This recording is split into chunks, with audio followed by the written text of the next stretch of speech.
Alhamdulillahi Rabbil Alamin Alladhi anzala sakinata fi qulubil mu'minin. Asyhadu an la ilaha illallah wahdahu la syarika lahul malikul haqqul mubin. Syahadatan tunji qailaha min awwali yaumiddin. Wa asyhadu anna sayyidana wa maulana Muhammadan abduhu wa rasuluhul mab'uts rahmatan lil alamin. Allahumma shalli wa sallim wa barik ala sayyidina Muhammadin wa ala alihi wa sahbihi ajma'in wa ala ikhwanihi min al-anbiya'i wal mursalin wal awliya'i wash syuhada'i was salihin was sahabati wat tabi'in wal ulama'i al 'amilil mukhlisin walhamdulillahi rabbil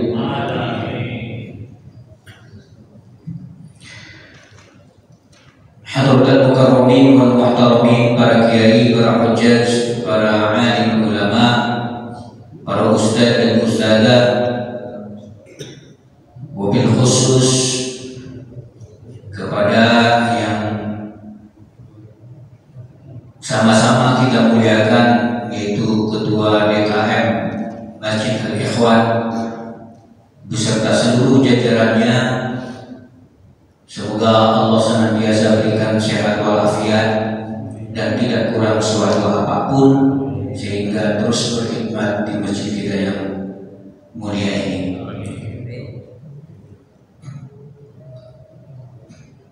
Bapak Ibu, saudara kaum muslimin muslimat rahimakumullah. Pada kesempatan ini saya menggantikan Ustadz yang berhalangan, namanya berganti. Jadi saya akan mencari tahu kira-kira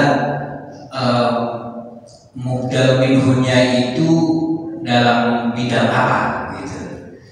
Apakah misalnya dalam bidang nahwu, bidang tafsir, ataukah bidang hadis atau fikih dan lain sebagainya.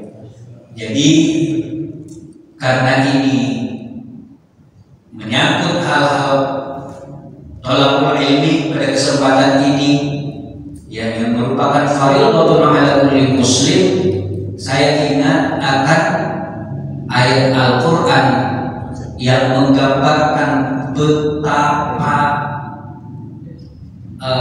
pedihnya, betapa lebihnya perjuangan yang dilakukan oleh Nabi Musa alaihi salam pada saat beliau menuntut ilmu.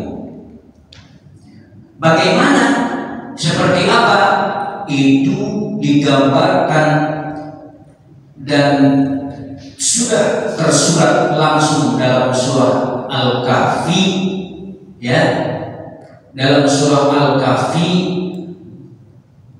Di sana beliau berguru secara langsung kepada Nabi Khidir alaihi salam. Saya akan bacakan ayatnya Bapak Ibu, yaitu surah Al-Kahfi ayat 60. A'udzu billahi minasy syaithanir rajim. Bismillahirrahmanirrahim. Wa in qala Musa li fatahu la abrahu hatta ablugha majma'al bahrayni aw amdi 'uquba falamma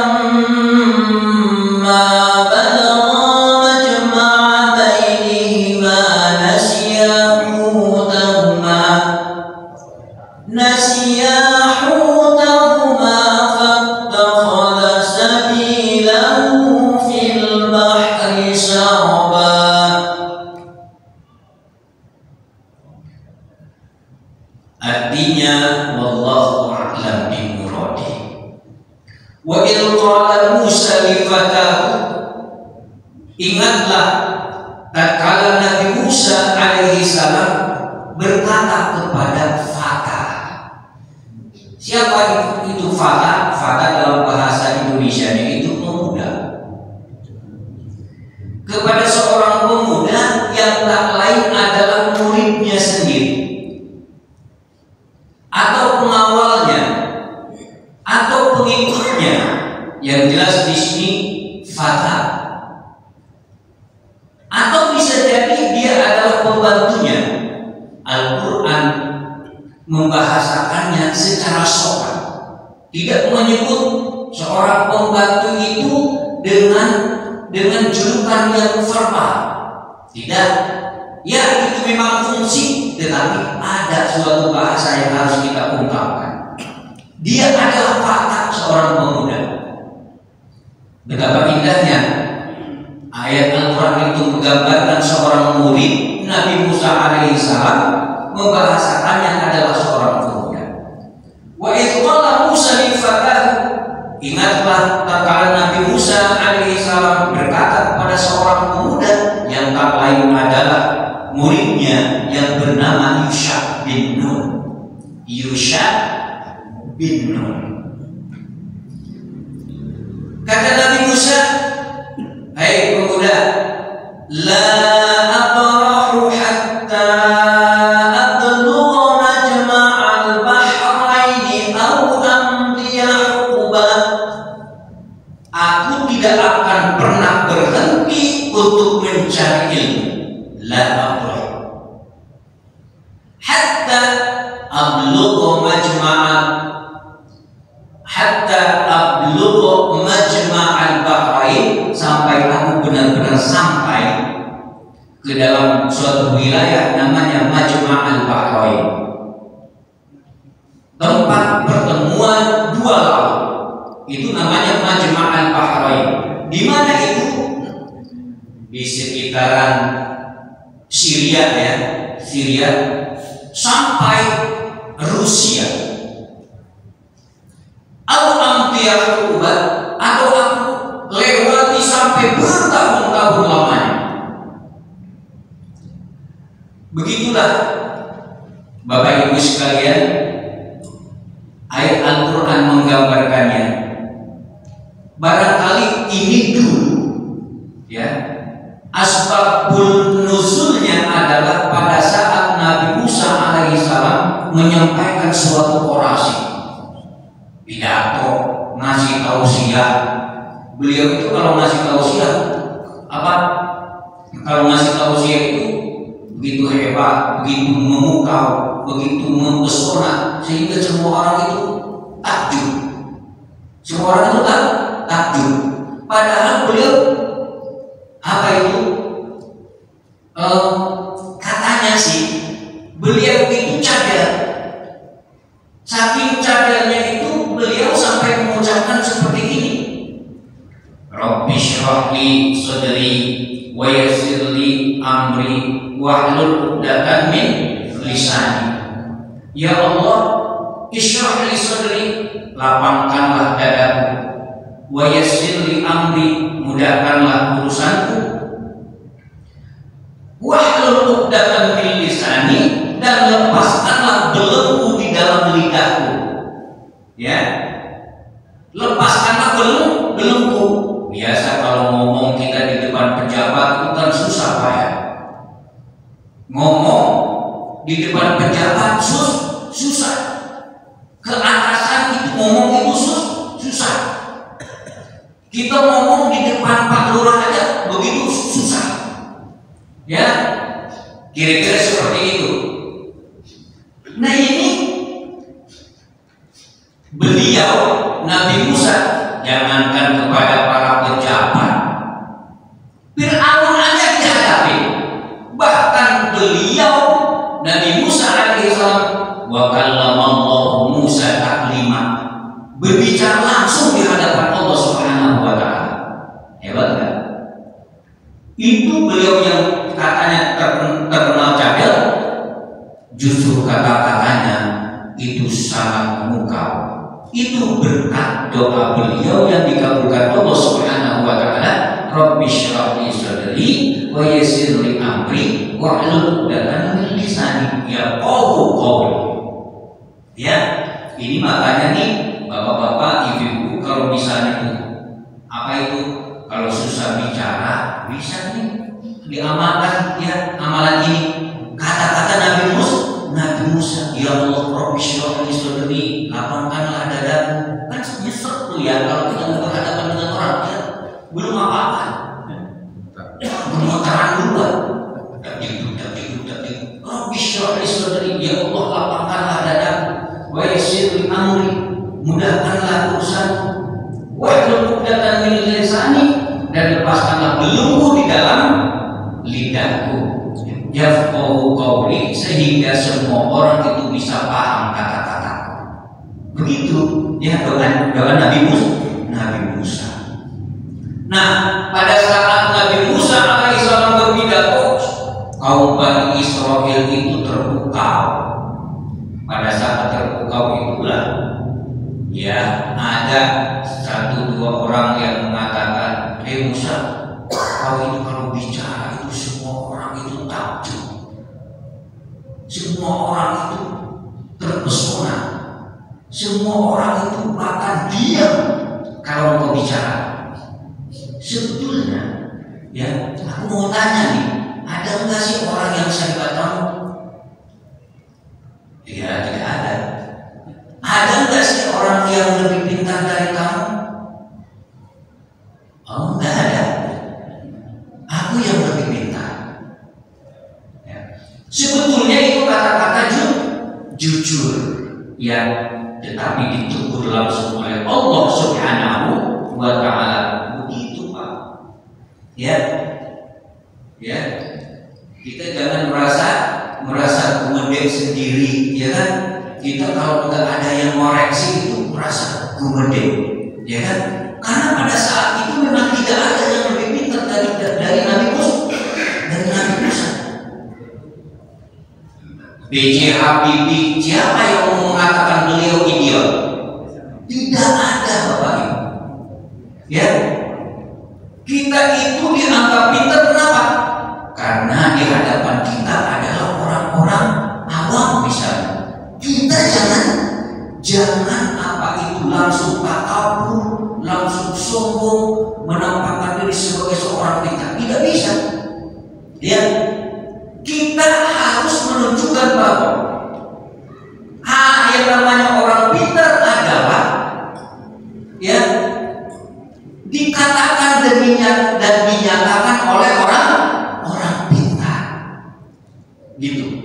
B.J. Habibie disebut pintar sama siapa? Sama para profesor. Ya, kalau dibilang pintar sama orang-orang awam, biasa itu sih. Ini dibilang pintar sama para presiden, para pemimpin dunia, baru dianggap pintar. Dan kita menganggap apa itu? Mengacungkan tangan, angkat topi. Nah, ini siapa yang menganggap apa itu Nabi Musa itu pintar?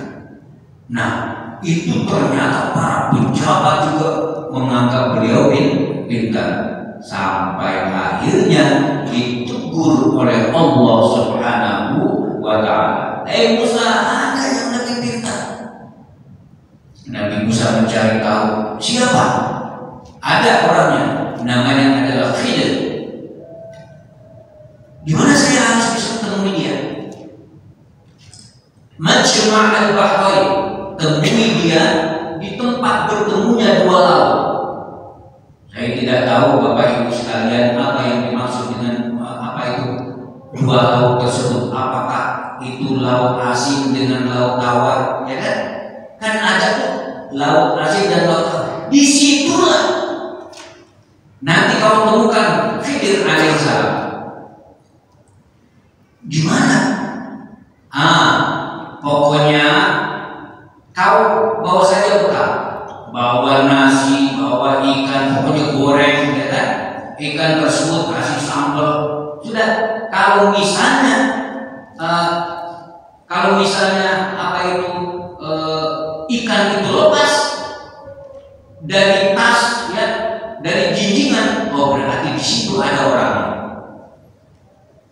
Akhirnya apa? Akhirnya akhirnya Nabi Musa menyusuri jalan berdasarkan petunjuk tersebut dan mengajak seorang pembantunya namanya Yusha bin Nun. Maka Allah Subhanahu wa taala berfirman, wa idz qala Musa li fatahu la abrahu, pokoknya saya tidak akan berhenti untuk terus mencari yang namanya itu Khidir alaihi salam hatta ablugha majma'al bahrain, sampai aku benar-benar sampai ke suatu tempat namanya pertemuan dua laut. Allah tiap-tiap atau bila perlu saya akan tempuh bertahun-tahun lamanya. Falamma balagha majma'a bainihima nasiya hutahuma, ketika sampai ke tempat majma'al bahrain nasiya hutahuma, itu Nabi Musa alaihissalam dan Yusha bin Nun itu lupa perihal ikan. Ya, fattakhadha sabilahu fil bahri, itu ikan yang sudah digoreng, sudah dikasih garam, itu tiba-tiba dia lepas. Fattakhadha sabilahu, dia mengambil jalannya sendiri. Saroba, apa itu saroba itu? Molos, nyeplos ke laut. Pada saat ke laut dia langsung apa itu berenang ke lautan lepas. Itu apa itu? Yusha bin Nun atau anak buah Nabi Musa itu ngeliatin aja, ngeliat, nggak bilang-bilang ke Nabi Musa. Falamma jawaza, nah setelah apa itu, setelah mengetahui apa ikannya itu lepas, ya akhirnya Nabi Musa dan Yusha bin Nun ini langsung berjalan lagi. Rupanya Bapak Ibu sekalian, di suatu tempat itu Nabi Musa dan Yusha bin Nun ini beristirahat, ya, beristirahat. Tidak diungkap di dalam Al-Quran, tetapi ada di dalam tafsir. Itu beristirahat di sebuah batu besar, ya, saking capeknya berjalan berkilo-kilo. Tahu sendiri namanya Syria, ya, yang namanya Rusia, ya, antara Syria dan Rusia itu begitu jauh dan itu ditempuh ribuan kilometer, ya. Ternyata Nabi Musa ini beristirahat. Pada saat beristirahat itulah Nabi Musa tertidur. Pada saat tertidur itu apa yang terjadi? Itu si ikan tersebut apa? Nyeplos dan langsung ke lautan lepas. Setelah bangun baru apa? Setelah bangun apa yang terjadi? Ya jalan lagi kalau majawaza, dan ketika sudah lewat itu ke tempat batu itu. Qala li fatahu, Nabi Musa berkata kepada Yusha bin Nun, kepada muridnya tersebut, atina ghoda'ana, wahai Yusha, coba sini mana makannya. Laqad laqina min safarina hadza nasaba. Waduh, betapa letihnya ya perjalanan kita ini, ya, begitu capeknya kita ini. Coba keluarkan ikannya. Pada saat berbicara seperti itu, pada saat Nabi Musa mengatakan apa? Coba keluarkan makanannya. Oh iya, akhirnya ingat apa kata Yusha bin Nun? Qala ara'aita iz awayna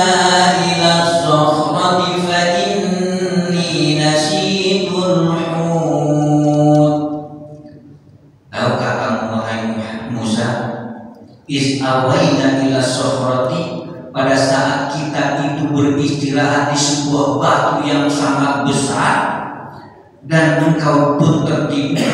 Fa inni nasitul hukm, saya lupa untuk mengatakan sesuatu, untuk menyebutkan, ya, saya lupa nasitul hukm, saya lupa itu ikan tersebut sudah nyemplung ke dasar laut.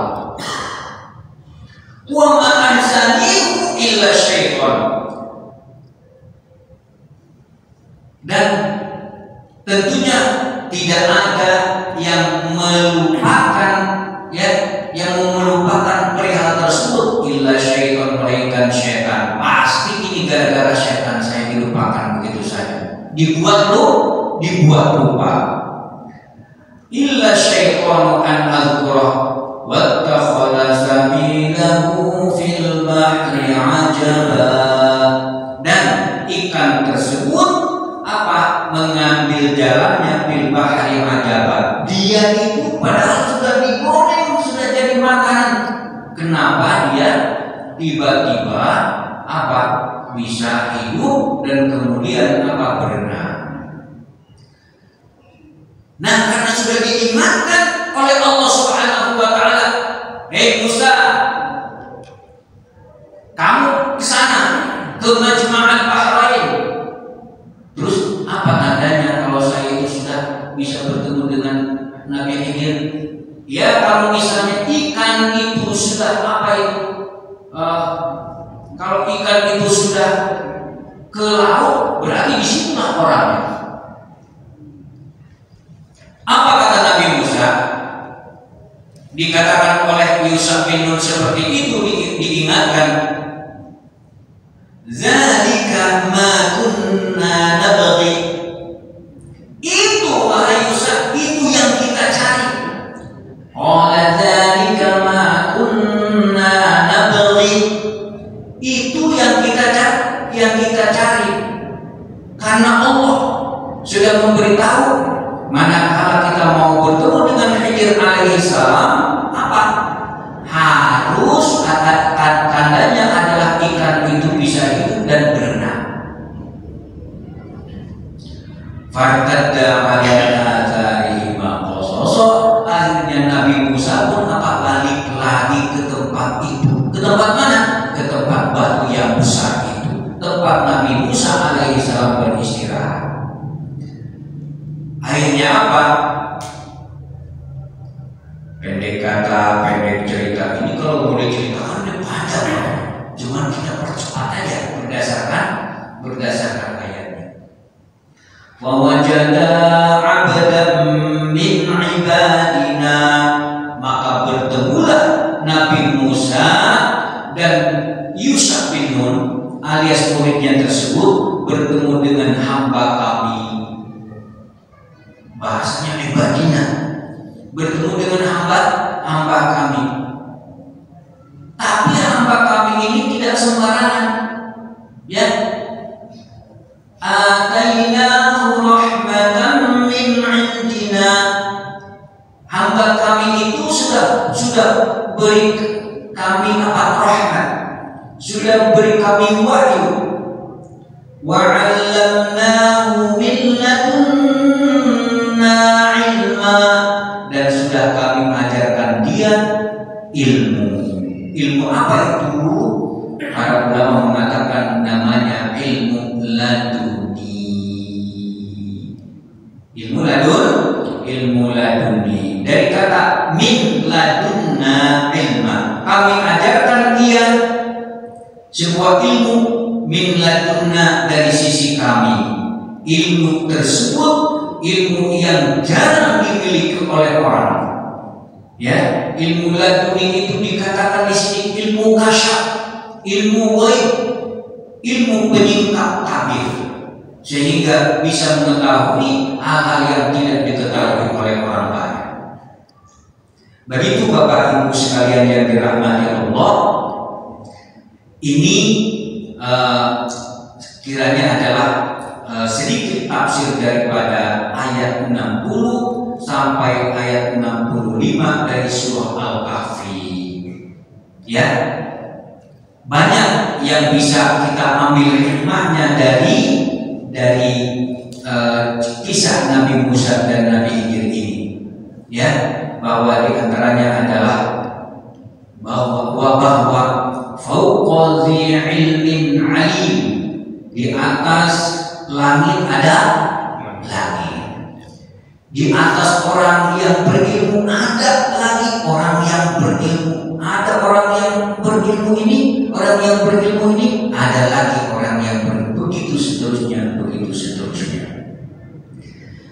Dan yang ketiga adalah kita bisa mengambil ibrah bahwa kalau kita menyebut seseorang, jangan menyebutkan apa itu jabatannya dan lain sebagainya, tetapi menyebutkan, ya, apa itu kehormatannya atau kemanusiaannya.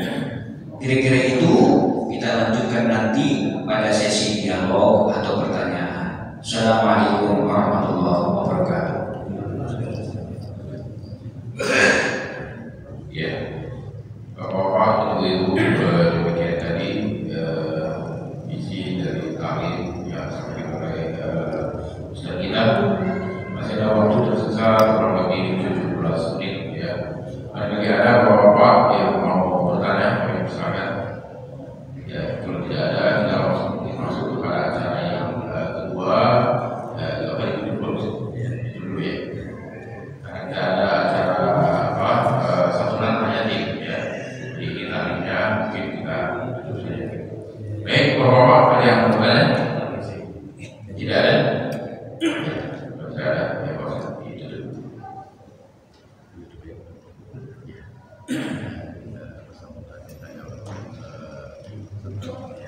Oh, begitu.